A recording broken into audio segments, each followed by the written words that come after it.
আমার নাম আরিয়ান আরিয়ান পুত্র কুমার নারায়ণ সিং কোন্তে, দিল্লি থেকে এসেছি। আমি ভালো ইংরেজি বলতে পারি না, এজন্য আমি দুঃখিত। স্যার, আমি জিজ্ঞেস করতে চাই যে ভগবানের বানানো নিয়মে কি পরিবর্তন হতে থাকে? আমি এজন্য জিজ্ঞেস করছি যে ইসলাম ধর্মে বলা হয় যে মানুষের কখনো পুনর্জন্ম হয় না, আর শ্রীমদ্ ভগবত গীতাতে শ্রীকৃষ্ণ অর্জুনকে বলেছিলেন, হে পৃথিবীর মানুষ, জানমানের সবাই কয়েকবার জন্ম নেয়, হয়তো তোমার জানা নেই যে আমার কয়েকবার জন্ম হয়ে গেছে। আমি প্রথমে গীতাতে যে জ্ঞান দিয়েছিলাম তা প্রথমে মানুষকে দিয়েছিলাম, যাকে আপনারা সবাই নূহ আলাইহিসসালাম হিসেবে চিনে থাকেন। আবার পরের বার বলছে যে আমি সূর্যদেবকে এই জ্ঞান দিয়েছিলাম, এখন আমি আপনাকে এটা দিচ্ছি। তাহলে স্যার, আপনি কি বলতে পারেন যে মানুষের কি পুনর্জন্ম হয় নাকি হয় না? সময়ের সাথে সাথে কি ভগবানের দেওয়া নিয়মের কোনো পরিবর্তন হয় কিনা আমি জানতে চাই। ভাই দুটো প্রশ্ন করলেন। প্রথম প্রশ্ন হচ্ছে সর্বশক্তিমান ঈশ্বরের আইন এবং শিক্ষার মধ্যে কোনো পরিবর্তন করা যায় কিনা, পরিবর্তন হতে পারে কিনা। আর দ্বিতীয় প্রশ্ন, একজন মানুষ দ্বিতীয়বার জন্মাবে কিনা, পুনর্জন্ম হবে কিনা। আর একটা উদ্ধৃতি দিলেন গীতা থেকে, এটা দিয়ে পরে বলবো। এবার আসুন আপনার প্রথম প্রশ্নে, ঈশ্বরের বিধান পরিবর্তন হয় কিনা। যদি ঈশ্বরের বিধানটার সময় সংশ্লিষ্ট হয়ে থাকে, যদি সেটা নির্দিষ্ট একটা গোত্রের মানুষের জন্য হয়, নির্দিষ্ট সময়ের জন্য হয়, তবে এটা পরিবর্তন হয়। যেমন ধরেন, আমি আলোচনায় বলেছি তাওরাত, জাবুর, ইনজিল সবগুলোই সর্বশক্তিমান ঈশ্বর প্রেরিত, তবে সেগুলো ছিল একটা নির্দিষ্ট গোত্রের লোকদের জন্য, একটা নির্দিষ্ট সময়ের জন্য। কিন্তু ঈশ্বরের সর্বশেষ এবং চূড়ান্ত নাজিল হওয়ার পর কোনো কিছু যুক্ত করা যাবে না, কোনো কিছুই বাদ দেওয়া যাবে না।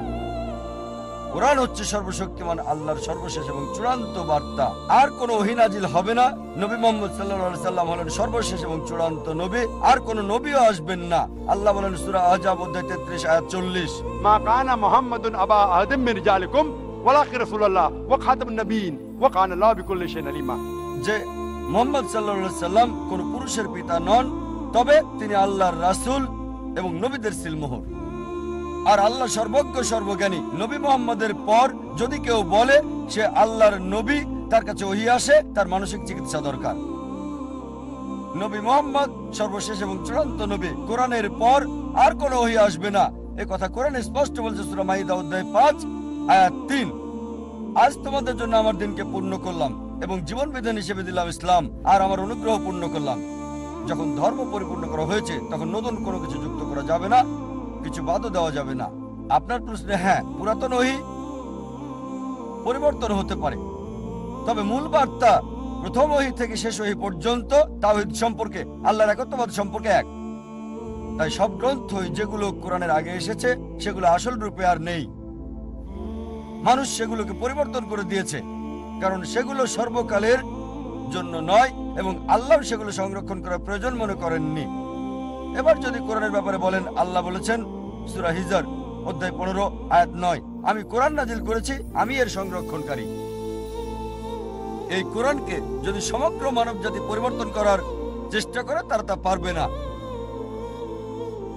সমগ্র মানব জাতি আর জিন একত্রিত হলেও কোরআনকে পরিবর্তন করতে পারবে না। আর পূর্ববর্তী কিতাবের ব্যাপারে বললে, হ্যাঁ, তাহলে তা করতে পারবে, তবে চূড়ান্ত বার্তার ক্ষেত্রে পারবে না। এটা হচ্ছে চূড়ান্ত। এবার আসুন আপনার দ্বিতীয় প্রশ্নে। স্যার, আমার দ্বিতীয় প্রশ্ন ছিল আমার যে মনে আছে আল্লাহর কাছে মনে আছে, আমার যে মনে আছে। তিনজন মানুষ থাকে, তাদের সাথে আমাদের ব্রহ্মা, বিষ্ণু আর মহেশ, এই তিনজনের কাজ আলাদা আলাদা। তার মানে প্রথমে ব্রহ্মা যে প্রাণী যে কাজই করে সে অনুযায়ী তাকে জন্ম, মানে আবারও পৃথিবীতে পাঠিয়ে দেয়। দ্বিতীয় কাজটি করে বিষ্ণু। বিষ্ণুজি সবাইকে লালন পালন করে আর তাদের দায়িত্বে থাকে। তৃতীয় যে মহাদেব আছেন, যাকে দেব আদি মহাদেব ডাকা হয়, মানে যাকে শিবশঙ্কর বলা হয়, আর তিনি সবার হিসাব মিলিয়ে দেন। তাহলে কি আপনাদের মানে আল্লাহর কাছে যে তিনজন থাকেন তারাও কি এই একই কাজ করেন? ভাই, ইসরাইল প্রশ্ন করলেন, সেটার উত্তর দেব। আগে পুরাতনটার উত্তর দিয়ে নেই। আপনি পুনর্জন্ম সম্পর্কে জিজ্ঞেস করেছেন, জি। এখন সেটার উত্তর চান কি চান না? জি, চাই। চান? তাহলে পুনর্জন্ম সম্পর্কে প্রথমে কিছু বলি, তারপর ব্রহ্মা, বিষ্ণু, শিবা নিয়ে বলবো ইনশাআল্লাহ। দুটোর উত্তর দেব। ভাই একটা নতুন প্রশ্ন করলেন, আমি বললাম আগে পুরনোটার উত্তর দেব, তারপর আমি নতুন প্রশ্ন উত্তর দেব।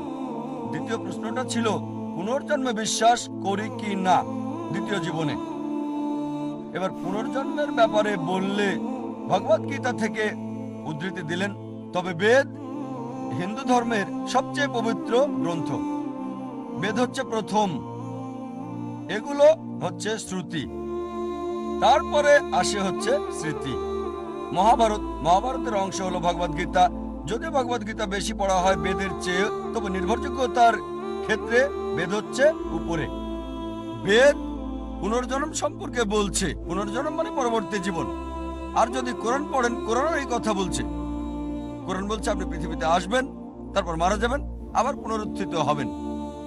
পূর্ণ মানে পরবর্তী, জন্ম মানে জীবন, পুনর্জন্ম। কোথাও বেদ বলছে না জীবন মৃত্যু, জীবন মৃত্যু, জীবন মৃত্যু, কোথাও বলছে না এই কথা, কোথাও বলেনি। ভগবদ গীতাও এ ব্যাপারে কিছু বলেনি। আপনি যে উদ্ধৃতিটা দিয়েছেন ভগবদ গীতা অধ্যায় 4 অনুচ্ছেদ 22, আমি রেফারেন্সটা দিচ্ছি। এটা ভগবদ গীতায় উল্লেখ আছে। হিন্দুদের মতে এটা সর্বশক্ত ঈশ্বরের বাণী। তাতে বলা হয়েছে যেহেতু মানুষ কাপড় পরিবর্তন করে, পুরাতন কাপড় ফেলে দেয়, নতুন কাপড় পরিধান করে, একইভাবে আত্মা নতুন দেহের ভেতরে যায়। পুরাতন দেহকে ফেলেতে নতুন দেহে যায়, আমার কোনো সমস্যা নেই। পৃথিবীতে এই দেহ আছে, যখন মারা যাবেন আপনাকে উঠানো হবে নতুন দেহে, সমস্যা নেই। এটা কোরআনের সাথে মিলছে, বেদের সাথে মিলছে। তবে এই দর্শন যেটা বললেন পুনর্জন্মের ব্যাপারে সংস্কৃত ভাষায় বলা হয়েছে সংস্কারা। পুনর্জন্মের থিওরি, জীবন মৃত্যুর থিওরি বলা হয় পুনর্জন্ম, ঠিক?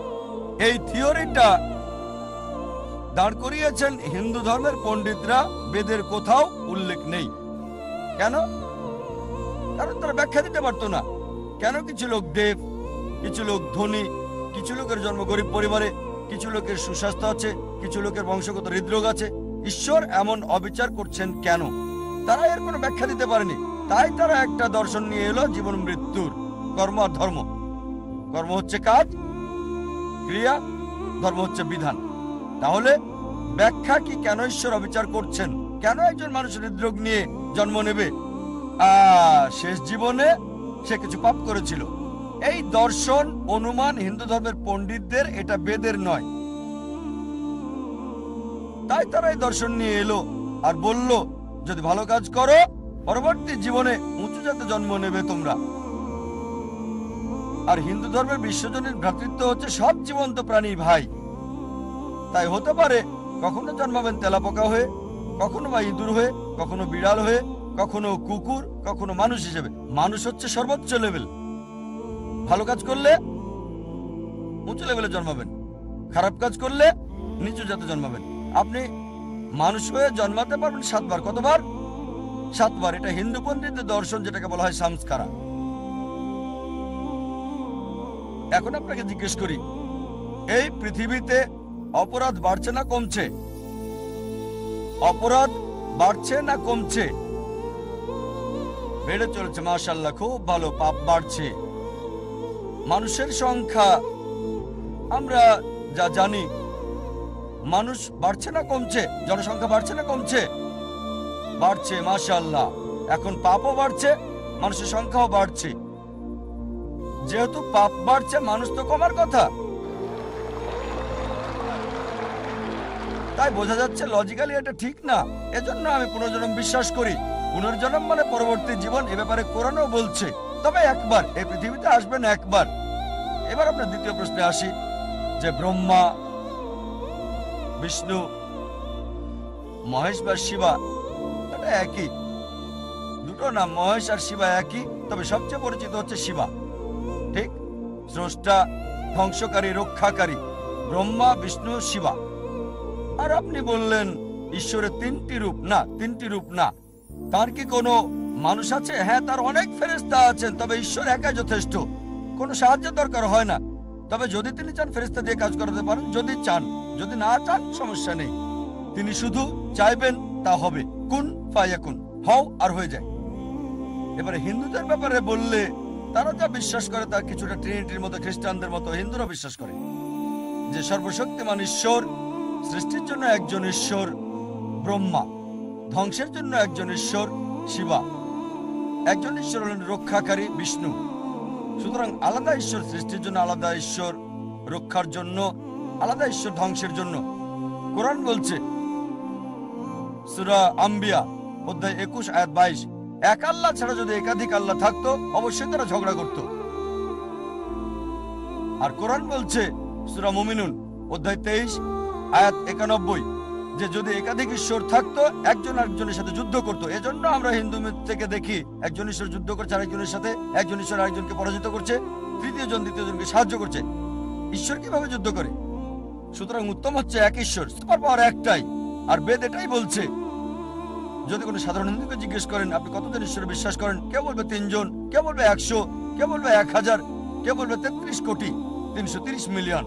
কিন্তু যদি শিক্ষিত হিন্দুকে জিজ্ঞেস করেন আপনি কতজন ঈশ্বরে বিশ্বাস করেন, সে বলবে একজন হিন্দুর উচিত এক ঈশ্বরে বিশ্বাস করা।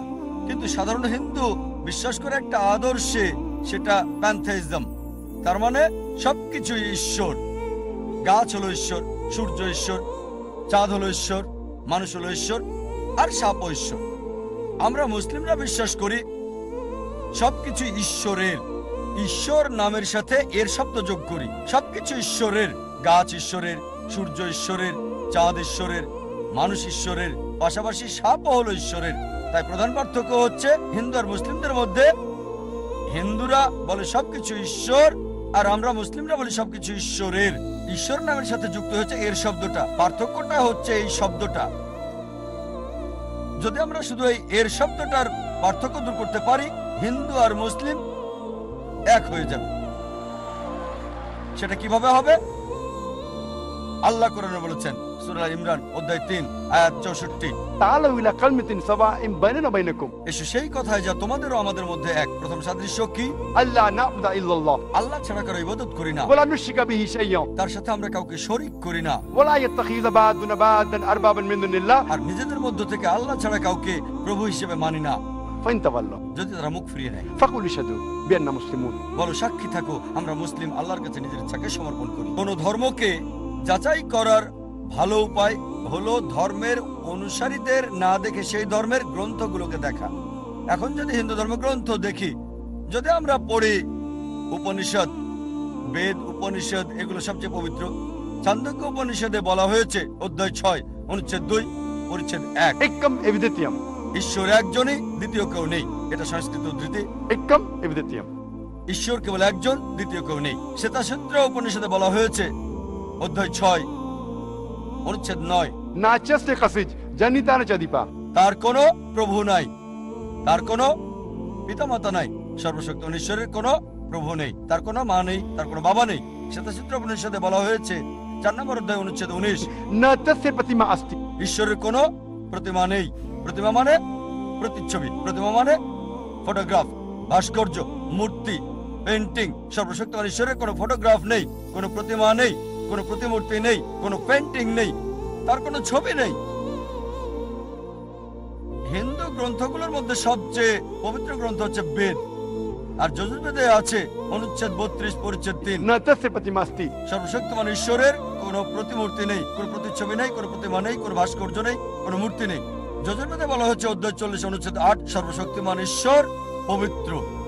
যজুর্বেদে বলা হচ্ছে অধ্যায় 40 অনুচ্ছেদ 9 অধ্যাত্ম প্রবিশন্তি ইয়া সমুদ্র মুপাস্তে, তারা অন্ধকারে প্রবেশ করে যারা আসাম্বুতির উপাসনা করে। আসাম্বুতি হলো প্রাকৃতিক বস্তু, যেমন আগুন, পানি, বাতাস ইত্যাদি। অনুচ্ছেদ আরো বলছে তারা অন্ধকারে প্রবেশ করে যারা সাম্বুতির পূজা করে। সাম্বুতি হচ্ছে তৈরি করা বস্তু, যেমন টেবিল, চেয়ার, মূর্তি ইত্যাদি। কে বলেছে? যজুর্বেদ অধ্যায় 40 অনুচ্ছেদ 9। আর হিন্দু ধর্মের ব্রাহ্মসূত্র হচ্ছে एकम ब्रह्म देवता नास्ते, नैना नास्ते किंचन, भगवान एक ही है, दूसरा नहीं है, नहीं है, नहीं है, जरा भी नहीं है। ঈশ্বর একজনই, দ্বিতীয় কেউ নেই, কেউ নেই, কেউ নেই, কোথাও কেউ নেই। আমি দর্শকদের বলবো এই ছেলের জন্য জোর করতালি দিতে, কারণ আমি মনে করি যখন আমাদের বয়স কম আমরা বেশি নিষ্পাপ, বেশি ন্যায়পরায়ণ, বেশি সত্যবাদী। সে এরই দৃষ্টান্ত দেখালো। প্রশ্নটি খুবই গুরুত্বপূর্ণ, তার দৃষ্টিভঙ্গিও চমৎকার। আলহামদুলিল্লাহ। আমার নাম পিটার, আমি ধর্মীয় দর্শনের ছাত্র। আমার প্রশ্ন হলো কোরআনের টেক্সটুয়াল বিশুদ্ধতার ব্যাপারে। প্রথম যখন আবু বকর জায়েদকে নির্দেশ দিলেন পাতাগুলো একত্রিত করতে তিনি করেছিলেন। তবে বুখারীতেও লেখা আছে, ভলিউম 5 পৃষ্ঠা 96, আব্দুল্লাহ ইবনে মাসুদকে নিয়োগ দিয়েছিলেন মুহাম্মদ, তিনি পুস্তক আকারে করলেন। তারপর সালিম পলাতক দাস, সে একটা বই সংগ্রহ করল। আর উবাই ইবনু কাব প্রধান পাঠকারী। মুহাম্মদ বলেছেন, অনেক লোকই রয়েছে যারা নিজেরা কোরআন সংকলন করেছিল, তবে উসমান যখন খলিফা হলেন তিনি জায়েদকে নির্দেশ দিলেন একাধিক কপি করতে। 7 কপি তৈরি করে পৃথিবীর বিভিন্ন অঞ্চলে প্রেরণ করেছিল, আর পূর্বের কপিগুলো পুড়ে ফেলতে বললেন। এখন ওইসব বিখ্যাত কোরআন পড়ুয়ারা কোরআন সংকলন করলেন, আর উসমান সেগুলোকে পুড়ে ফেলতে বললেন। এখানে কোরআনের বিশুদ্ধতার ব্যাপারে কি প্রশ্ন ওঠে না? মাশাআল্লাহ। ভাই ইবনে মাসুদ রাদিয়াল্লাহু আনহু সম্পর্কে জানেন, যায়েদ ইবনে সাবিত রাদিয়াল্লাহু আনহু সম্পর্কে জানেন। মাশাআল্লাহ, অনেক মুসলিম এই নামগুলো জানে না। আপনি যেমন সহজে ইন্টারনেট থাকার কারণে যিশু আলাইহিস সালাম বলেছেন, গসপেল অফ জন অধ্যায় 8 অনুচ্ছেদ 32, সত্য অনুসন্ধান করো, সত্য তোমাকে মুক্তি দিবে। আর এখন ইন্টারনেটে অনেকেই দেখেন, অনেক ওয়েবসাইট আছে ইসলামের বিরুদ্ধে বলে, সেখানে অনেকেই গিয়ে সেগুলো পড়ে।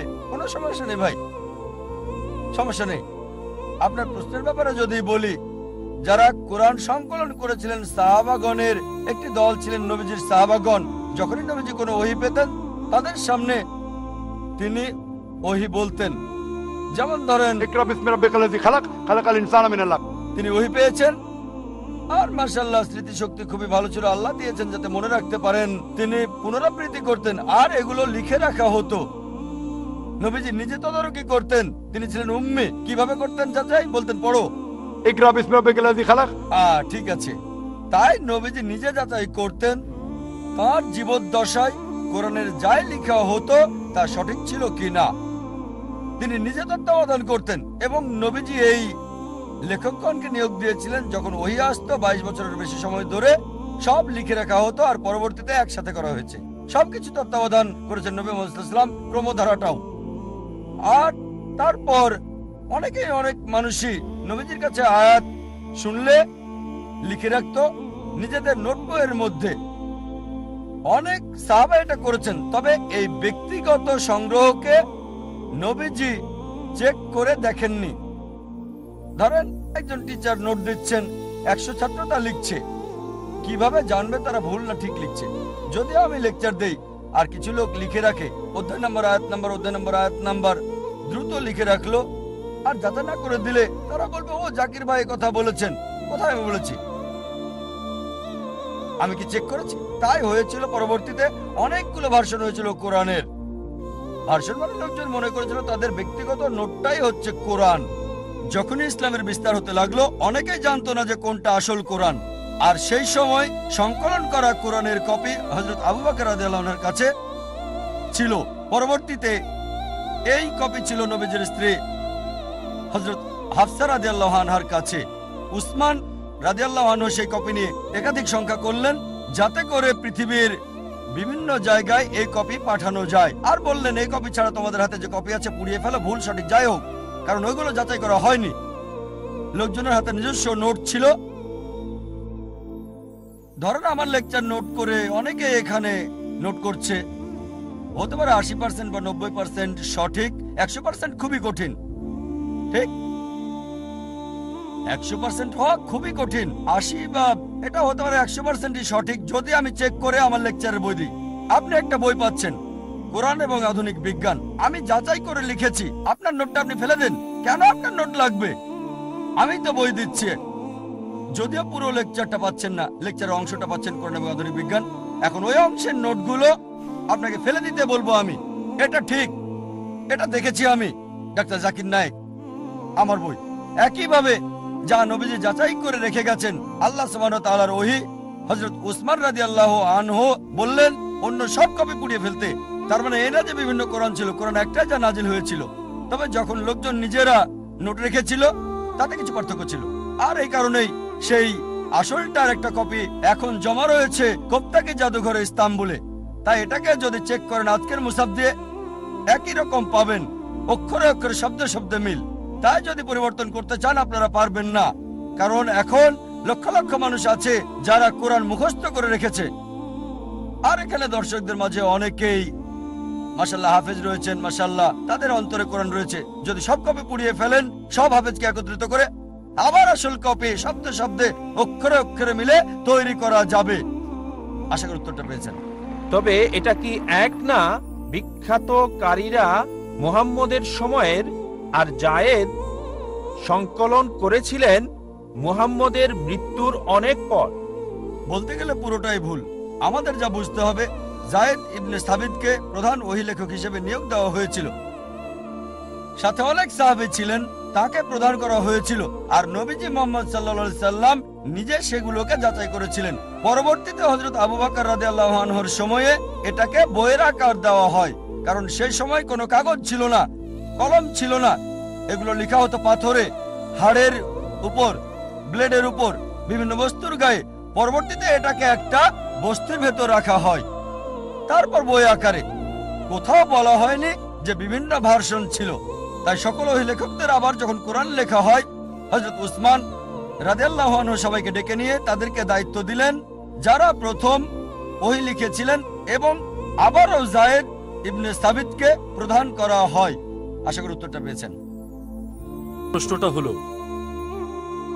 কোরআন ঈশ্বরের বাণী, যা আপনি বিস্তারিত বলেছেন অনেক ক্ষেত্রেই। তবে আমার সন্দেহ হয় যে কোরআন শুধু ঈশ্বরের বাণী না, এটা সংমিশ্রণ ঈশ্বর এবং নবীর বাণী। কিভাবে?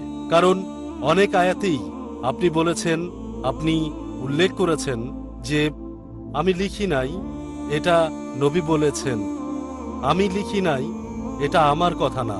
যেখানেই তিনি বলেছেন এটা আমার কথা না, এই কথাগুলোর ব্যাপারে কি বলবেন? এগুলো কি তার কথা নয়? দয়া করে বলুন। ভাই খুব সুন্দর প্রশ্ন করলেন, আর যুক্তির ব্যাপারে বললেন যা আমি বলেছি খ্রিস্টান এবং বাইবেল সম্পর্কে। ভাই বললেন সন্দেহাতীত ভাবে প্রমাণ করেছি যে ঈশ্বরের বাণী। তবে ঈশ্বরের বাণীর পাশাপাশি নবীজির কথাও আছে, কারণ কোরআনে বলা হয়েছে যে আমি এটা লিখি নাই। ভাই কোরআনের কোথাও বলছে না যে আমি এটা লিখি নাই। খুঁজে দেখেন আয়াতটা, আমি মেনে নেব যে কোরআন ঈশ্বরের বাণী নয়। কোরআন কি বলছে? তারা বলে নবী এটা রচনা করেছে। আর আমি উদ্ধৃতি দিয়েছি, হয়তো ভুল শুনেছেন। আমি যা বলেছি সূরা সাজদা অধ্যায় 32 আয়াত 1 থেকে 3। তারা বলে নবী এটা রচনা করেছে। তাদেরকে বলো না, এটা সর্বশক্তিমান ঈশ্বরের কাছ থেকে, এটা সর্বশক্তিমান আল্লাহর কথা। যদি নবী লিখতেন আপনার কথা আমি মানতাম। এটা বাইবেলে উল্লেখ করা আছে। বাইবেলে বলা হয়েছে যে মুসা আলাইহিস সালাম বলেছেন যে আমি মরে গিয়েছিলাম, ইত্যাদি ইত্যাদি। এটা মুসাও লিখেন না, ঈশ্বরও লিখেন নাই। যদি মুসা লিখতেন কিভাবে বলেন আমি মরে গিয়েছিলাম? আর বাইবেলে এটাই উল্লেখ আছে, যীশু খ্রিস্ট আলাইহিস সালাম বলেছেন। তাই আমরা যা বলতে পারি কোরআনের ব্যাপারে, কখনোই আপনি নবীর সরাসরি বক্তব্য পাবেন না কোরআনে। যদি থাকে তা আল্লাহ তাআলা উদ্ধৃত করেছেন ইনভার্টেড কমার মধ্যে। আল্লাহ তাআলা বলতে পারেন যে নবী উত্তর দিল, তবে কোরআন কখনোই বলেনি আমি লিখি নাই। সত্যি বলতে কোরআন বলছে এটা আল্লাহ তাআলার পক্ষ হতে। অনেক আয়াতই বলেছে, যদি আবার শুনতে চান আমি আবারও বলতে পারি। সূরা আনাম অধ্যায় 6 আয়াত 19, সূরা আনাম অধ্যায় 6 আয়াত 93, সূরা ইউসুফ অধ্যায় 12 আয়াত 1 আর 2, সূরা তাহা অধ্যায় 20 আয়াত 113, সূরা সাজদা অধ্যায় 32 আয়াত 1 থেকে 3, সূরা ইয়াসিন অধ্যায় 36 আয়াত 1 থেকে 3, সূরা জুমার অধ্যায় 39 আয়াত 1, সূরা গাফির অধ্যায় 40 আয়াত 2, সূরা জাসিয়া অধ্যায় 45 আয়াত 2। অনেক জায়গায় কোরআন বলছে এটা ওহী সর্বশক্তিমান আল্লাহর কাছ থেকে সরাসরি বক্তব্য। আশা করি উত্তরটা পেয়েছেন। মিস্টার জাকির, আমি অরোরা বিবেক, হিন্দু হয়েও এখানে এসেছি, কোনো বিতর্কের জন্য এখানে আসিনি। তবে আমার একটা প্রশ্ন, আহম ব্রহ্মা, আহম বিষ্ণু, আহম মহেশ এগুলো বলেছিল আমার ভালো বন্ধুদের একজন। ঘটনাক্রমে সে আমাদেরকে কোরআন এবং বাইবেল নিয়ে বলেছিল। তবে আমার প্রশ্ন হলো, আমার প্রশ্ন 4টা আপনার কাছে। 1 নাম্বার, বেশি গুরুত্বপূর্ণ প্রশ্ন প্রথমে। আচ্ছা যদি সময় থাকে অবশ্যই আপনাকে আরেকটি প্রশ্ন না, করার কারণ সুযোগ দেব। দেখাবেন না। কারণ যদি সবাই দেখে আর আমি কোঅর্ডিনেটর হিসেবে এটা করি, আমার মনে হয় এটা অন্যদের প্রতি অবিচার আচ্ছা, হবে। ঠিক আছে, আমি বুঝতে পেরেছি। শুধু একটা প্রশ্ন, যেহেতু মিস্টার জাকির কথা বলেছিলেন জেনোসিস ভার্সন ইত্যাদি বিষয়ে, একটা প্রশ্নই করতে চাই। যেহেতু আপনি কুরআন আর বাইবেলের মধ্যে একটা তুলনা করেছেন, কেন বেদ, কুরআন আর বাইবেলের মধ্যে তুলনা করছেন না? সবগুলোই নিজ ক্ষেত্রে বহুমুখী, একটা আরেকটার সাথে ঘটনাক্রমে সম্পর্কিত। ঈশ্বর সর্বশক্তিমান হলেন এক, যেভাবেই তাকে ডাকা হোক, আল্লাহ, ভগবান বা যিশু নামে, এটা নিশ্চিত করছেন না কেন সব মানুষেরই বলা উচিত ঈশ্বর কেবল একজন? ভাই সুন্দর প্রশ্ন করলেন, খুবই গুরুত্বপূর্ণ প্রশ্ন, একটা বাস্তব প্রস্তাব। যখন আমি কোরআন আর বাইবেল নিয়ে তুলনা করছি, কেন কোরআন, বাইবেল, বেদ নিয়ে তুলনা করছি না? আর বললেন যে কেন সবগুলোকেই মানছি না। এটাই আমি সব মানুষকে বলি, কোরআন বলছে تعالوا إلى كلمة سواء بيننا وبينكم। এসো সেই কথা যে আমাদের ও তোমাদের মধ্যে এক। ভাই, প্রত্যেক মানুষকে আমি যা বলি, যে কেউ হোক, হিন্দু, খ্রিস্টান, মুসলিম, ইহুদি, শিখ, পার্সি, সমস্যা নেই। আমি তাদের বলি একটা সহজ কথা যা সবাই মানবে, কমপক্ষে একটা গ্রন্থকে ঈশ্বরের বাণী বলে মানি, সবাই তাতে রাজি হবে। হিন্দু বলবে ঠিক আছে বেদ ঈশ্বরের বাণী, খ্রিস্টান বলবে বাইবেল ঈশ্বরের বাণী, মুসলিম বলবে কোরআন ঈশ্বরের বাণী, শিখ বলবে আদি গ্রন্থ ঈশ্বরের বাণী, পার্সি বলবে আবিস্তা ঈশ্বরের বাণী, সমস্যা নেই। সবগুলো গ্রন্থকে একত্রিত করেন, যে বিষয়গুলো কমন অন্তত সেগুলো মেনে চলি, যেগুলো মিল নেই সেগুলো পরে আলোচনা করা যাবে, ঠিক আছে? আমি শুধু তাদেরকে বলি যে বিষয়টা সবগুলো গ্রন্থে কমন, চলুন সেটা মেনে চলি, কারণ কমপক্ষে। দুঃখিত স্যার কথা বলার জন্য, ভাই আমার আপনার উপর উত্তরটা কথা শেষ বলার করতে জন্য দিন, দুঃখিত। পরে আমি প্লিজ শেষ করার পরে প্লিজ উত্তরটা মিস্টার শেষ জাকির, করার পরে আপনি বলতে পারবেন। হয়তো যেটা বলতে চান সেটা আমার উত্তরে আছে, ঠিক? হ্যাঁ, আস্তে আস্তে যাই। ঠিক স্যার। গাণিতিক কোনো সমস্যার যদি সমাধান করতে চান, সরাসরি উত্তর দিলে হবে না, স্টেপ বাই স্টেপ আমাদের যেতে হবে, 1 2 3 4। জি স্যার। আমার অনুরোধ হলো সব গ্রন্থে যে বিষয়টা কমন, চলুন সেটা মানি আমরা, যেটা কমন না সেটা পরে দেখা যাবে, ঠিক? এখন সব গ্রন্থে কমন হচ্ছে ঈশ্বর একজন। চলুন বিশ্বাস করি ঈশ্বর একজন। বেদ বলছে ঈশ্বর একজন, আমি বলিনি যে كم ببديتهم ঈশ্বর কেবল একজন, দ্বিতীয় কেউ নেই। বাইবেল বলছে যে গসপেল অফ মার্ক অধ্যায় 12 অনুচ্ছেদ 29, বুক অফ ডিউটেরোনমি অধ্যায় 6 অনুচ্ছেদ 4, شمع إسرائيل وأدنى الهرنا يخد শোনো ইসরায়েলবাসী, প্রভু, আমাদের প্রভু একজন। ইহুদিরা, খ্রিস্টানরা এটা বলে, কোরআন বলছে কুল হুয়াল্লাহু আহাদ, বলো তিনি আল্লাহ এক, অদ্বিতীয়। তাহলে ট্রিনিটি আসে কোত্থেকে? এই ব্রহ্মা, বিষ্ণু, শিবা আসে কোত্থেকে, কোথায়? আমি সেটা বিশ্বাস করি না স্যার। ভাই আমাকে শেষ করতে দিন। কোরআনে ব্রহ্মার কথা বলা হয়নি, কোন শিবার কথা বলা হয়নি, যিশুর কথা বলা হয়নি যে তিনি ঈশ্বর। কোরআনে বলা হয়েছে তিনি আল্লাহর একজন নবী ছিলেন। বাইবেলও বলে না যে তিনি ঈশ্বর ছিলেন। এটা হচ্ছে খ্রিস্টানদের একটা মিথ্যে দাবি। তাহলে কিভাবে বলেন যে আল্লাহ, যিশু যেটাই বলুক না কেন সমস্যা নেই? কোরআন বলছে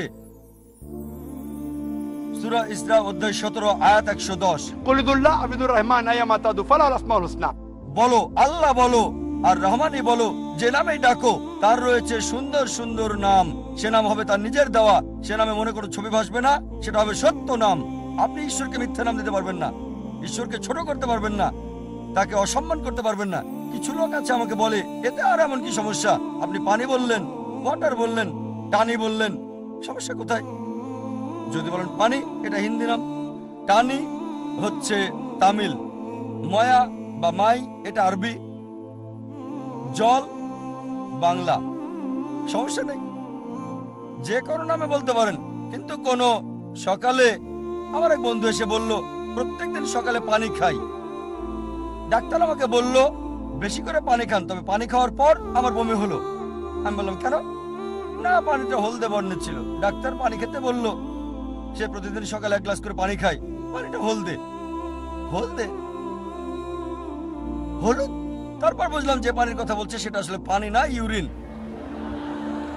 আপনি ইউরিনকে পানি বলতে পারেন না, পানিকে বড় জোর বলতে পারেন টানি, বলতে পারেন ওয়াটার। একইভাবে আল্লাহকে রহমান বলতে পারেন, রহিম বলতে পারেন, করিম বলতে পারেন, রব।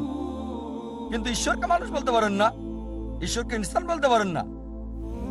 যেমন ইউরিনকে পানি বলতে পারেন না।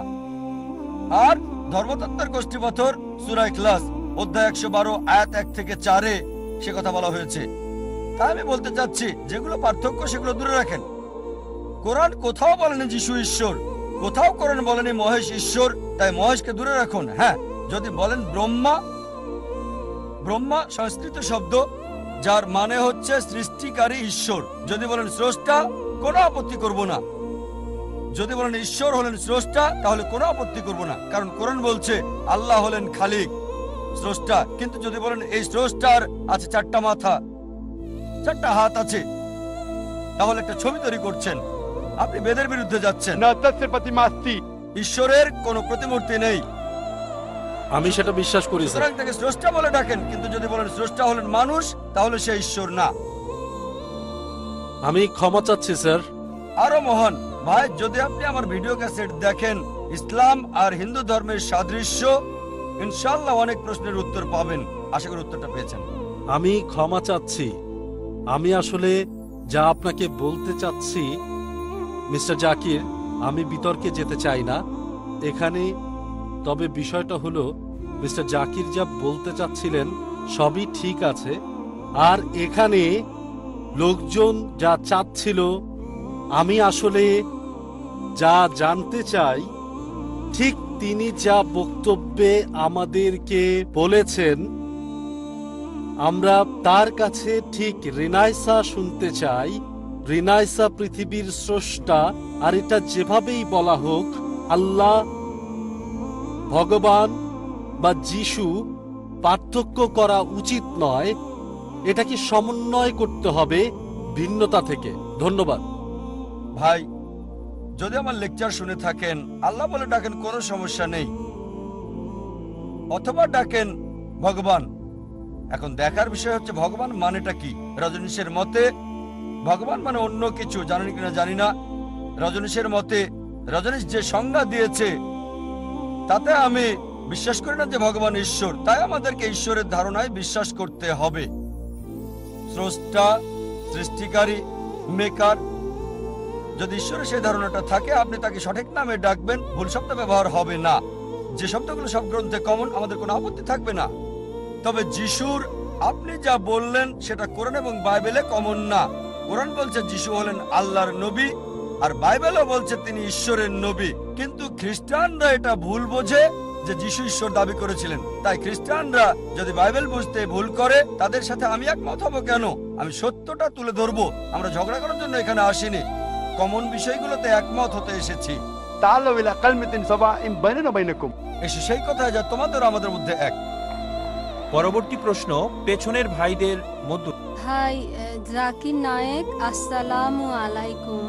আমি নামিতা, পেশায় একজন কিন্ডারগার্টেন শিক্ষক। প্রথমে আপনাকে আমি অভিনন্দন জানাতে চাই আপনার এই মহান কাজের জন্য। শান্তি, ভালোবাসা আর ভ্রাতৃত্বের বাণী প্রচারের ক্ষেত্রে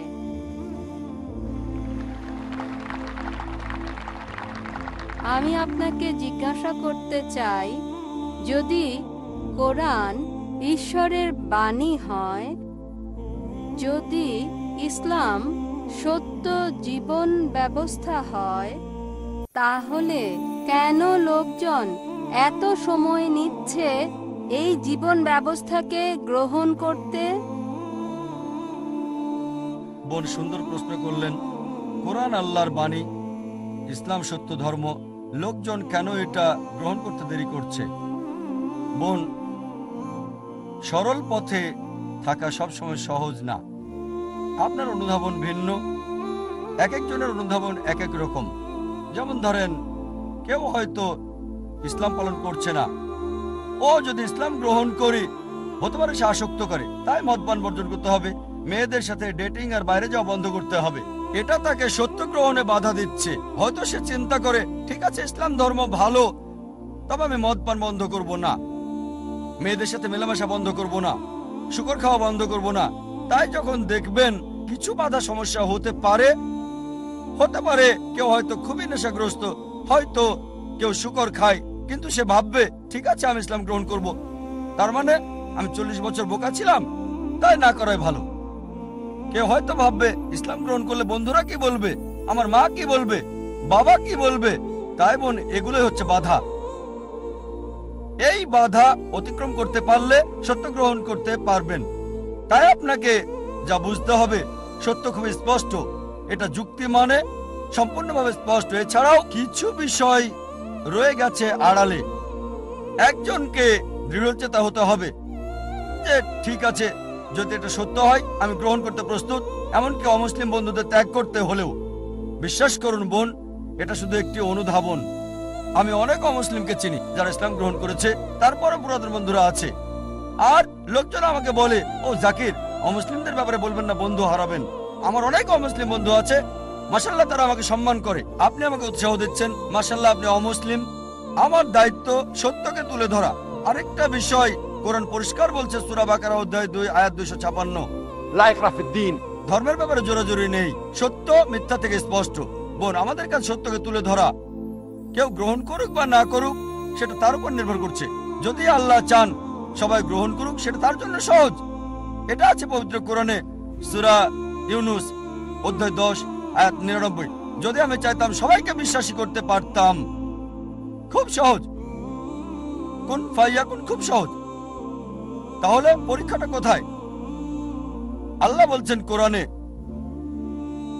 সূরা মুলক অধ্যায় 67 আয়াত 2, আল্লাযী খালাকাল মাউতা ওয়াল হায়াতা। আল্লাহ সৃষ্টি করেছেন জীবন এবং মৃত্যু পরীক্ষা করতে তোমাদের মধ্যে কে উত্তম আমলকারী।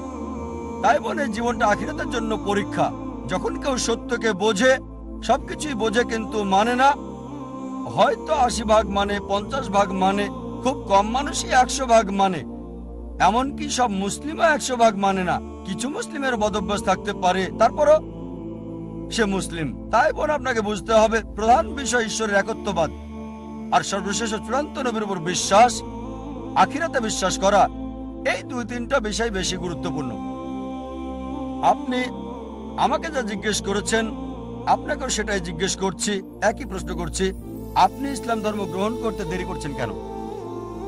ডাক্তার জাকির নায়েক, আমি আপনাকে কিছু বলতে চাই। এখানে আপনার মাধ্যমে আমি ইসলাম ধর্ম গ্রহণ করলাম আর কালমা পড়ছি, লা ইলাহা ইল্লাল্লাহু মুহাম্মাদুর রাসূলুল্লাহ। মাশাআল্লাহ বোন, আল্লাহ আপনাকে দয়া করুক, আল্লাহ আপনাকে জান্নাতে দেবেন ইনশাআল্লাহ। আপনাকে অভিনন্দন জানাই বোন, আল্লাহ আপনাকে রহমত করুক আর জান্নাতে দিক। আমি আমার নাম সাহিল, আমি একজন গ্রাফিক্স ডিজাইনার, একজন কবি। আপনার উপর শান্তি বর্ষিত হোক ডাক্তার জাকির। আমি সব সময় বলতে চেয়েছি, এটা আল্লাহর দয়ায় আজকে সুযোগ পেলাম। আমি আপনাকে ভালোবাসি ডাক্তার জাকির, আমি আপনাকে খুব ভালোবাসি। ওয়ালাইকুম আসসালাম। আপনার ধন্যবাদ। উপর শান্তি বর্ষিত হোক ভাই। আমিও আপনাকে ভালোবাসি ভাই। ধন্যবাদ। আমি ধন্যবাদ জানাই এত বিশাল জ্ঞানের জন্য। আপনার লেকচার শুনলাম আমার বন্ধুর জন্য, আমার বোন নাগমার জন্য। আমার কিছুটা কনফিউশন ঈশ্বরের বাণীর মধ্যে আর যারা বিচারের দিনে বিশ্বাস করে। যেমন একটা ছোট্ট প্রশ্ন, আমরা বিশ্বাস করি মুসলিমদের মতো যে বিচারের দিনে মৃতকে জীবন দেওয়া হবে। কিছু মুসলিম বিশ্বাস করেন যে কবরের জীবনের প্রথম রাতেই এটা করা হবে, মানে মৃতকে জীবিত করা হবে আর আযাব হবে, কবরে প্রশ্নোত্তর হবে। তাই আমি বিষয়টি ভালোভাবে জানতে চাই। ভাই প্রশ্ন করলেন যে অনেক মতপার্থক্য রয়েছে, বিচারের দিনে কি জীবন দেয়া হবে, বিচারের দিন কি পুনরুত্থাপন করা হবে, নাকি এটা কবরে হবে? ভাই, যদি কবরের আযাবের ব্যাপারে বলা হাদিস পড়েন, আর আল্লাহ কোরআনে বলেছেন সূরা আল ইমরান অধ্যায় 3 আয়াত 185, যে कुल्लु नफ्सिन जायकातुल मौत। প্রত্যেক প্রাণী মৃত্যুর স্বাদ গ্রহণ করবে আর চূড়ান্ত প্রতিদান দেওয়া হবে বিচারের দিনে। দুনিয়ার জীবন ছলনা ছাড়া আর কিছুই না, তবে চূড়ান্ত হিসাব কিতাব, চূড়ান্ত ফয়সালা হবে বিচারের দিনে। আমাদের যা করতে হবে, হতে পারে শাস্তির একটা অংশ পাচ্ছি পৃথিবীতে, পুরস্কারের একটা অংশ পাচ্ছি, পুরস্কারের অংশ কবরে, আযাবের অংশ কবরে, তবে ফাইনাল চূড়ান্ত ফয়সালা বিচারের দিনে হবে। চূড়ান্ত ভালো এবং মন্দ কাজের হিসাব বিচারের দিনে করা হবে। তারপর কর্মের উপর ভিত্তি করে জান্নাত অথবা জাহান্নামে যাবেন। কিছু দুনিয়াতে আপনাকে দেওয়া হবে, কিছু কবরে, তবে চূড়ান্ত হিসাব নিকাশ হবে বিচারের দিনে। আশা করি উত্তরটা পেয়েছেন। আমি ডাক্তার পূজা অরোরা, সায়ন হাসপাতাল থেকে এসেছি। আমি একজন সাইকোথেরাপিস্ট। স্যার, আমি আপনার সাথে একমত। একটা ছোট প্রশ্ন শুধু। যখন নবী মুহাম্মদ সাল্লাল্লাহু আলাইহি সাল্লাম নবুয়ত পেয়েছিলেন, আর তিনি, যেমন আপনি বললেন যে তিনি ছিলেন সাধারণ লোক, নবুয়ত পাবার আগে সেই সময়ে কোরআন, যেটা ঈশ্বরের বাণী, এটা কি শুধু মুসলিমদের আলোকিত করেছিল? কারণ ঈশ্বর পক্ষপাতিত্ব নিশ্চয়ই করবেন না। তাহলে পৃথিবীর অবশিষ্ট মানুষ তখন কি করছিল? যখন নবী মুহাম্মদ সাল্লাল্লাহু আলাইহি সাল্লাম অল্প কিছু মানুষকে আলোকিত করেছিলেন, আর এটা এমন দীর্ঘ সময় নিয়েছে সমাজের অন্যান্য অংশগুলোকে আলোকিত করার জন্য এই ঈশ্বরের বাণী দ্বারা, আর কত বছর নেবে অমুসলিমদের জন্য? মুসলিমদের মতো হিন্দুরাও হবে।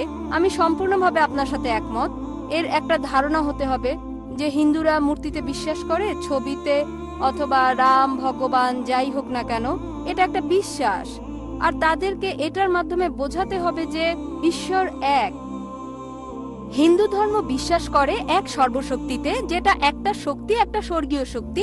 তবে দুঃখজনকভাবে এটা বিভিন্ন আকার দেওয়া হয়েছে। সুতরাং যদি এই কল্যাণের জন্য কোরআন যদি একজন হিন্দুকে সাহায্য করে এক ঈশ্বর সম্পর্কে জানতে, এটা খুবই ভালো। বোন খুব সুন্দর প্রশ্ন করলেন, গুরুত্বপূর্ণ প্রশ্ন। যদি কোরআন এমন এক বই হয়, যদি এটা ঈশ্বরের বাণী হয়, তাহলে কেন এটা শুধুমাত্র একটা ছোট্ট দলের জন্য এসেছিল, যেখানে ছিল শুধু আরবরা আর মুসলিম? সারা পৃথিবীর জন্য কেন আসেনি? কত সময় লাগবে? বোন, কোরআন কখনোই শুধু মুসলিম বা আরবদের জন্য নাজিল হয়নি। কোরআন সমগ্র মানব জাতির জন্য। এটা বলা হয়েছে সূরা ইব্রাহিম অধ্যায় 14 আয়াত 1, সূরা ইব্রাহিম অধ্যায় 14 আয়াত 52, সূরা বাকারা অধ্যায় 2 আয়াত 185 এবং সূরা জুমার অধ্যায় 39 আয়াত 41-এ কোরআন সমগ্র মানব জাতির জন্য প্রেরিত। সময় সংক্ষিপ্ত, তাই রেফারেন্সটা দিচ্ছি, উদ্ধৃতি বলছি না। তাই কোরআন শুধু মুসলিম বা আরবদের জন্য নয়, কোরআন সমগ্র মানব জাতির জন্য। আর নবী মুহাম্মদ সাল্লাল্লাহু আলাইহি সাল্লাম শুধু মুসলিম বা আরবদের জন্য নয়। কোরআন বলছে সূরা আম্বিয়া অধ্যায় 21 আয়াত 107, वमा अरसलनाका इल्ला रहमतुल लिल आलमीन।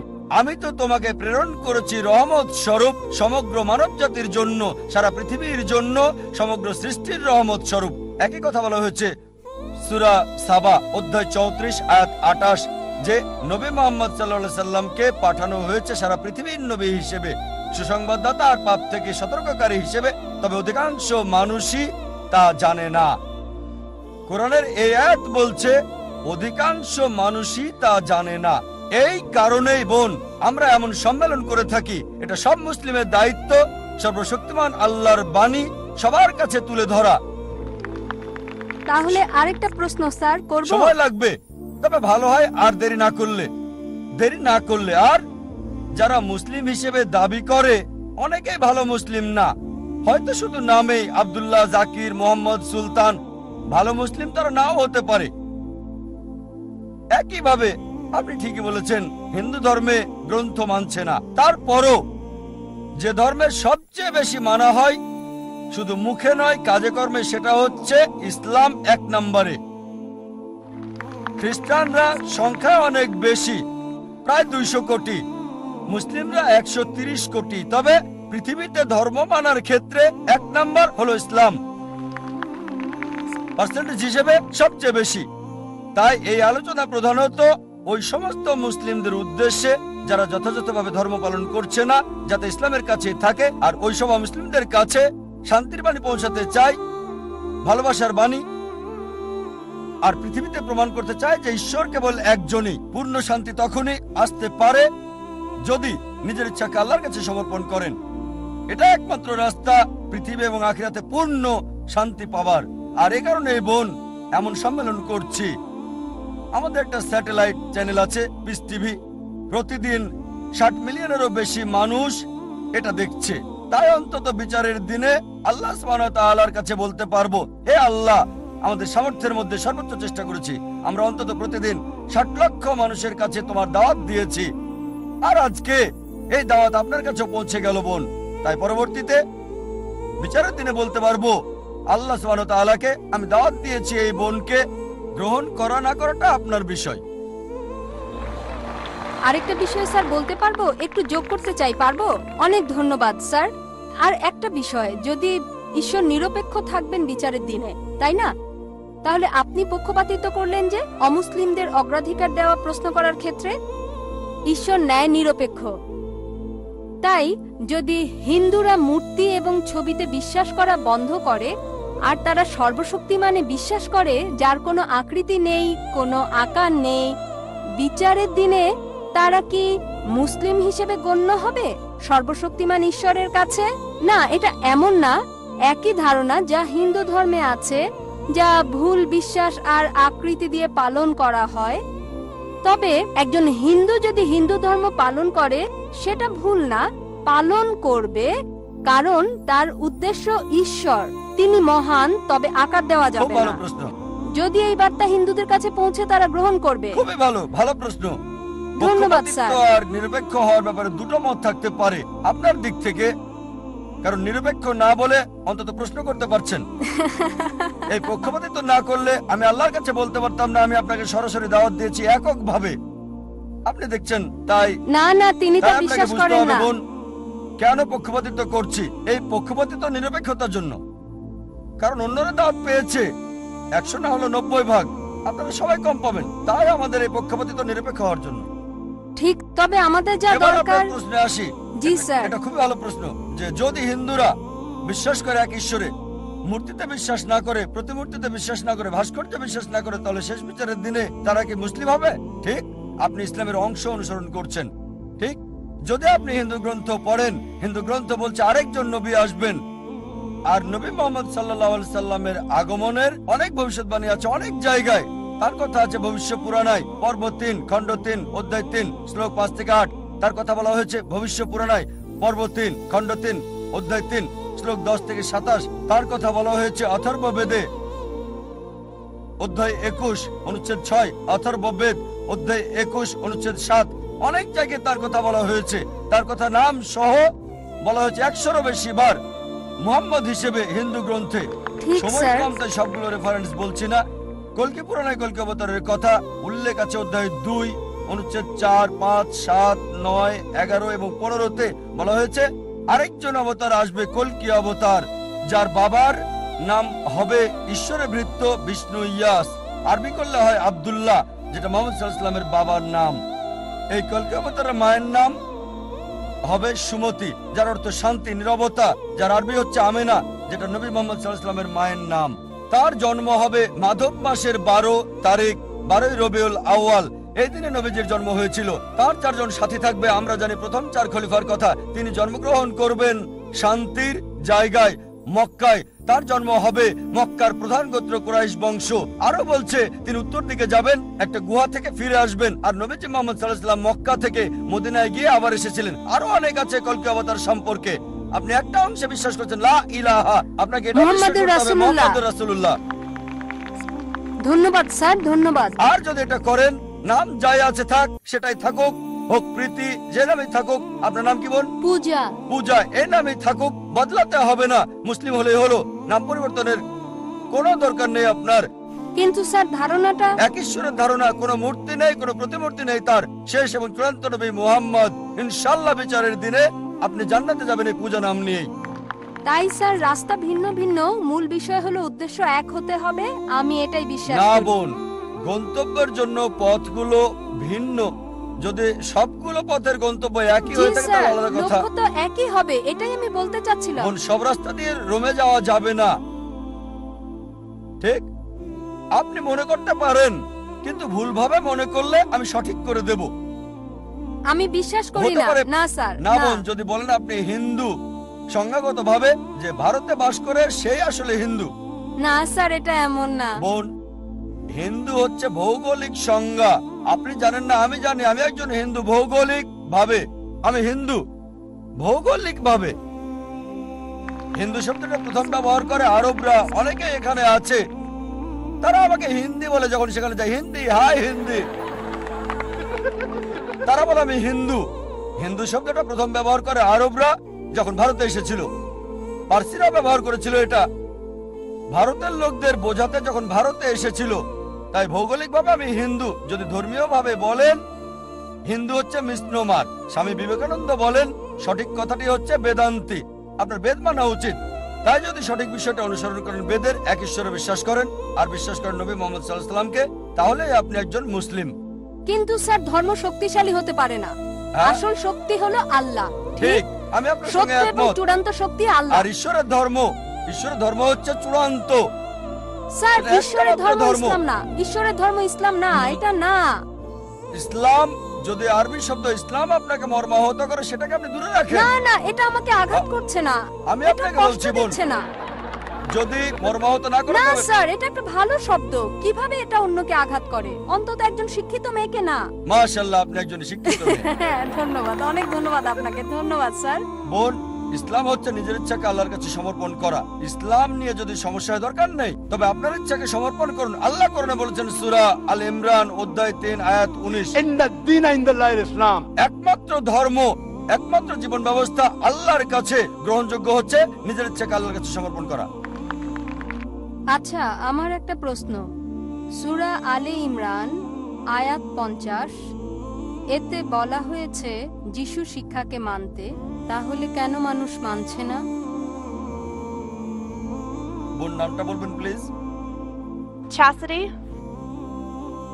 বোন প্রশ্ন করলেন যে কোরআন বলছে সূরা আল ইমরান অধ্যায় 3 আয়াত 50 যে আমাদেরকে যীশু খ্রিস্ট বা ইসলামের শিক্ষা অনুসরণ করতে হবে।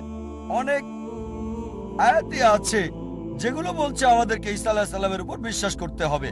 বোন, আপনাকে পরিষ্কার করে বলি যে ইসলামই একমাত্র খ্রিস্টান ধর্ম যেটা যীশু বা ঈসা আলাইহিস সালামের উপর বিশ্বাসের গুরুত্ব দিয়ে থাকে। সে কখনোই মুসলিম না যদি যীশু বা ঈসা আলাইহিস সালামকে বিশ্বাস না করে। আমরা বিশ্বাস করি তিনি ছিলেন আল্লাহ সুবহানাহু ওয়া তাআলার একজন মহান নবী। আমরা বিশ্বাস করি তিনি ছিলেন মসিহ মানে খ্রিস্ট। আমরা বিশ্বাস করি তার জন্ম হয়েছে অলৌকিকভাবে কোনো পুরুষের স্পর্শ ছাড়াই, যা অনেক আধুনিক খ্রিস্টানই এখন এটা বিশ্বাস করে না। আমরা বিশ্বাস করি তিনি মৃতকে জীবিত করতেন আল্লাহর সাহায্যে। আমরা বিশ্বাস করি তিনি সুস্থ করতেন অন্ধ এবং কুষ্ঠরোগীকে আল্লাহর সাহায্যে। বোন, খ্রিস্টান আর মুসলিমরা একত্রিত হচ্ছে। তবে কেউ হয়তো বলবে তাহলে পার্থক্যটা কোথায়? বোন, পার্থক্যের কারণ হচ্ছে যে অনেক খ্রিস্টান তারা বলে যে যিশু বা ঈসা আলাইহিস সালাম তিনি ঈশ্বর দাবি করেছেন। তিনি বলেছিলেন আমি সর্বশক্তিমান ঈশ্বর। বোন, আপনি যদি বাইবেল পড়েন, একটা স্পষ্ট করে বলা কথাও আপনি পাবেন না পুরো বাইবেলে যেখানে যিশু বা ঈসা আলাইহিস সালাম নিজে বলেছেন যে আমি ঈশ্বর, আমার উপাসনা করো। যদি কোনো খ্রিস্টান একটা মাত্র স্পষ্ট কথা দেখাতে পারেন, স্পষ্ট করে বলা একটা কথা পুরো বাইবেলে যেখানে যিশু বা ঈসা আলাইহিস সালাম নিজে বলেছেন আমি ঈশ্বর, অথবা বলেছেন আমার উপাসনা করো, আমি আজই খ্রিস্টান ধর্ম গ্রহণ করব। অন্য মুসলিম ভাইদের পক্ষ থেকে আমি কথাটা বলছি না। সত্যি বলতে যদি বাইবেল পড়েন, এতে বলা হয়েছে গসপেল অফ জন অধ্যায় 14 অনুচ্ছেদ 28 যিশু আলাইহিস সালাম বলেছেন আমার পিতা আমার চেয়ে মহান। গসপেল অফ জন অধ্যায় 10 অনুচ্ছেদ 29 আমার পিতা সবার চেয়ে মহান। গসপেল অফ ম্যাথিউ অধ্যায় 12 অনুচ্ছেদ 28 আমি শয়তানকে তাড়াই ঈশ্বরের আত্মার সাহায্যে। গসপেল অফ লুক অধ্যায় 11 অনুচ্ছেদ 20 আমি ঈশ্বরের আঙ্গুলের সাহায্যে শয়তানকে তাড়িয়ে দিই। গসপেল অফ জন অধ্যায় 5 অনুচ্ছেদ 30 আমি নিজে থেকে কিছু করতে পারি না, আমি যা কিছু শুনি তাই বলি আর আমার কথা সঠিক। আমি আমার নিজের ইচ্ছায় চলি না, সর্বশক্তিমানের ইচ্ছায় চলি, আমার পিতার ইচ্ছায় চলি। যদি কেউ বলে যে আমি নিজের ইচ্ছায় চলি না, সর্বশক্তিমান ঈশ্বরের ইচ্ছায় চলি, সে মুসলিম। যিশু বা ঈসা আলাইহিস সালাম ছিলেন মুসলিম, কখনো ঈশ্বর দাবি করেননি। আর এটা স্পষ্ট করে উল্লেখ আছে বুক অফ অ্যাক্টস 2 নম্বর অধ্যায় অনুচ্ছেদ 22 শোনো ইসরায়েলবাসী, নাজারেথের যিশু তোমাদের মধ্য থেকে ঈশ্বর তাকে মনোনীত করেছেন অলৌকিকত্ব আর নিদর্শনের মাধ্যমে, যা ঈশ্বর তাকে দিয়ে করিয়েছেন তোমরা দেখেছো। নাজারেথের যিশু তোমাদের মধ্যে ঈশ্বর মনোনীত একজন মানুষ। অলৌকিকত্ব আর নিদর্শনের মাধ্যমে ঈশ্বর যা তাকে দিয়ে করেছেন তোমরা তা দেখেছো। তাই আমরা বিশ্বাস করি যীশু খ্রিস্ট বা ঈসা আলাইহিস সালাম আল্লাহ সুবহানাহু ওয়া তাআলার একজন মহান নবী ছিলেন, তবে ঈশ্বর ছিলেন না। এখানে আমরা পার্থক্য করি। যিশুর শিক্ষার ব্যাপারে এখন বলবো। আপনার মূল প্রশ্ন ছিল যে কোরআন বলছে আমাদেরকে যিশু বা ঈসা আলাইহিস সালামের শিক্ষা অনুসরণ করতে হবে। যখন যিশু বা ঈসা আলাইহিস সালাম পৃথিবীতে এসেছিলেন, তাকে পাঠানো হয়েছিল শুধু ইহুদিদের জন্য, শুধু বনী ইসরাঈলদের জন্য। কোরআন স্পষ্ট করে বলছে, সূরা সাফ অধ্যায় 61 আয়াত 6, যে যিশু বা ঈসা আলাইহিস সালাম নবী হিসেবে এসেছিলেন বনী ইসরাঈলের কাছে। এটা বলা হচ্ছে সূরা আল ইমরান অধ্যায় 3 আয়াত 49, যে যিশু বা ঈসা আলাইহিস সালামকে প্রেরণ করেছিলেন বনী ইসরাঈলের কাছে। এটা বলা হচ্ছে গসপেল অফ ম্যাথিউ অধ্যায় 10 অনুচ্ছেদ 5 ও 6। যিশু বা ঈসা আলাইহিস সালাম বলেছেন, জেন্টাইলদের পথে যাবে না। জেন্টাইল কারা? যারা ইহুদি নয়, হিন্দু, মুসলিম। জেন্টাইলদের পথে যাবে না, সামারিটানদের শহরে প্রবেশ করবে না, বরং ইসরায়েলের হারানো মেষদের কাছে যাবে। একই কথা বলা হয়েছে গসপেল অফ ম্যাথিউ অধ্যায় 15 অনুচ্ছেদ 24। তিনি অনুসারীদের বলছেন, আমাকে প্রেরণ করা হয়েছে শুধুমাত্র ইসরায়েলের ঘরের হারানো মেষদের কাছে। সুতরাং যীশু খ্রিস্টকে পাঠানো হয়েছিল বনী ইসরায়েলদের জন্য, আর তার কথা মানা জরুরি ছিল নির্দিষ্ট একটা সময়ের জন্য। এই কথা বাইবেল বলছে এবং কোরআনও বলছে। তারপর বোন, যদি আপনি বাইবেল পড়েন, যিশু আলাইহিস সালাম যা বলেছেন যদি ভালো করে দেখেন, এটা হচ্ছে গসপেল অফ লুক, যে যিশু আলাইহিস সালামের খাতনা করা হয়েছিল 8ম দিনে। আমরা মুসলিমরা মাশাআল্লাহ খাতনা করে থাকি, অধিকাংশ খ্রিস্টানি খাতনা করে না। তাই যদি বলেন যিশু আলাইহিস সালামের শিক্ষা অনুসরণ করলে খ্রিস্টান হওয়া যাবে, তাহলে আমি বলবো আমি বড় খ্রিস্টান ওই খ্রিস্টানদের চেয়ে। এটা বলা হয়েছে বাইবেলে বুক অফ এফেসিয়ান্স অধ্যায় 5 অনুচ্ছেদ 18, যে মাতাল হবে না। এটা বলা আছে বুক অফ প্রবাদ অধ্যায় 20 অনুচ্ছেদ 1, যে মদ একটা ধোঁকা। আমরা মুসলিমরা মদ পান করি না। কোরআন বলছে সূরা মাইদা অধ্যায় 5 আয়াত 90, মদ হারাম, আমরা স্পর্শ করি না, কখনো আমরা মদ খাই না। মুসলিমরা একটা বড় সম্প্রদায় যারা এটা করে না। সুতরাং বাইবেল অনুযায়ী মদ পান করতে পারবেন না। আরো বলা হয়েছে বাইবেলে যে শুকর খেতে পারবেন না, অনেক জায়গায় আছে। এটা আছে বুক অফ লেভিটিকাস অধ্যায় 11 অনুচ্ছেদ 7 ও 8। আরো আছে বুক অফ ডিউটেরোনমি অধ্যায় 14 অনুচ্ছেদ 8, বুক অফ আইজা অধ্যায় 65 অনুচ্ছেদ 2 থেকে 5। কমপক্ষে 5 বার যে শুকর খাওয়া যাবে না। আমরা মুসলিমরা আমরা শুকর খাই না, কিন্তু অধিকাংশ খ্রিস্টানই শুকর খায়। তাই যদি খ্রিস্টান মানে যারা যীশু খ্রিস্ট বা ঈসা আলাইহিস সালামের শিক্ষাকে মেনে চলে, তাহলে আমরা মুসলিমরা খ্রিস্টানদের চেয়ে বড় খ্রিস্টান। আমি এভাবে বলে যেতে পারবো, যখন যীশু আলাইহিস সালামকে বলা হলো প্রথম কমান্ডমেন্ট কোনটি, তিনি বললেন গসপেল অফ মার্ক অধ্যায় 12 অনুচ্ছেদ 29 বলেছেন, شما إسرائيل أدنى الحين أدنى خد। এটা হিব্রু ধৃতি, যার মানে শোনো হে ইসরায়েলবাসী, প্রভু আমাদের প্রভু একজন। আমরা মুসলিমরা মাশাআল্লাহ আমরা বিশ্বাস করি এক আল্লাহকে। অধিকাংশ খ্রিস্টান বিশ্বাস করে ট্রিনিটিতে, পিতা, পুত্র এবং পবিত্র আত্মা। তাই যদি বলেন খ্রিস্টান মানে যে যিশু আলাইহিস সালামের শিক্ষাকে অনুসরণ করে, আমরা মুসলিমরা খ্রিস্টানদের চেয়ে বড় খ্রিস্টান। আপনি আমার ভিডিও ক্যাসেট দেখতে পারেন, ইসলাম এবং খ্রিস্টান ধর্মের সাদৃশ্য সেখানে বিস্তারিত আপনি পাবেন। আমরা বাইবেলের চেয়ে বেশি অনুসরণ করছি যিশু আলাইহিস সালামের শিক্ষা খ্রিস্টানদের চেয়ে বেশি। আশা করি উত্তরটা পেয়েছেন। মিস্টার নায়েক, আমি ডাক্তার সূর্যকান্ত পাওয়ার, সেন্ট জর্জ হসপিটাল থেকে এসেছি। ধন্যবাদ এমন সুন্দর এবং আলোকিত বক্তব্যের জন্য। কোরআন ঈশ্বরের বাণী এই বিষয়ের উপর আপনি বলেছেন যে কোরআন আল্লাহর বাণী। আমার প্রশ্ন হলো, আপনার কাছে ঈশ্বরকে কে সৃষ্টি করেছেন? ঈশ্বরের উৎসটা কি? ভাই খুব সুন্দর প্রশ্ন করলেন, যে যদি কোরআন ঈশ্বরের বাণী হয় তাহলে ঈশ্বরের স্রষ্টা কে? খুব ভালো প্রশ্ন। যদি আপনাকে জিজ্ঞেস করি যে আপনার বন্ধু জন একটা সন্তান জন্ম দিয়েছে, আপনি কি বলতে পারবেন সন্তানটা ছেলে না মেয়ে? আপনার বন্ধু জন হাসপাতালে একটা সন্তান জন্ম দিয়েছে, সন্তানটা ছেলে না কি মেয়ে বলতে পারবেন? অনুমান করে বলেন। না, ছেলে না মেয়ে বলতে পারছি না। সরি, অনুমান করতে পারছি না। চেষ্টা করেন, 50% হলেও বলেন। হ্যাঁ, 50 ভাগ, অর্ধেক সম্ভাবনা। ঠিক আছে, বলেন। ছেলে। ছেলে। ভাই, পুরুষ কি সন্তান জন্ম দিতে পারে? না, এখন এটা ছেলে না মেয়ে? নামটা মেয়ে নাম হতে হবে। আমি আপনাকে বলছি আপনার বন্ধু জন। আমি জানি না কোনো মহিলার নাম জন হয় কিনা। না, আমরা বলবো না। আচ্ছা আচ্ছা, ধরেন আপনার বন্ধু, ছেলে বন্ধু, সে হাসপাতালে গিয়ে একটা সন্তান জন্ম দিল। সন্তানটা ছেলে না মেয়ে? মেয়ে। পুরুষ কি সন্তান জন্ম দিতে পারে? না। এখন বুঝতে পেরেছেন, পুরুষ সন্তান জন্ম দিতে পারে না, তাহলে ছেলে না মেয়ে এই প্রশ্নটা আসে কি করে? তাই বলা হয়েছে ঈশ্বরকে কেউ সৃষ্টি করেনি। আপনার প্রশ্ন, কে ঈশ্বরকে সৃষ্টি করেছে? আমার প্রশ্নের মতো, যে পুরুষটার সন্তান জন্ম দিয়েছে হাসপাতালে, সেটা ছেলে নাকি মেয়ে? প্রশ্নটাই অযৌক্তিক, কারণ আমরা জানি যে পুরুষ সন্তান প্রসব করে না। তাহলে ছেলে না মেয়ে, এই প্রশ্ন আসে কি করে? তাই বলা হয়েছে ঈশ্বরকে কেউ সৃষ্টি করেনি। প্রত্যেক সৃষ্টির একজন স্রষ্টা থাকে, ঈশ্বরের কোনো স্রষ্টা নেই। তাই নাস্তিকের সাথে তর্কের সময় কখনোই বলি না যে সবকিছুরই স্রষ্টা আছে। আমি বলি প্রত্যেক সৃষ্টির স্রষ্টা আছে, ঈশ্বর কোনো সৃষ্টি নয়।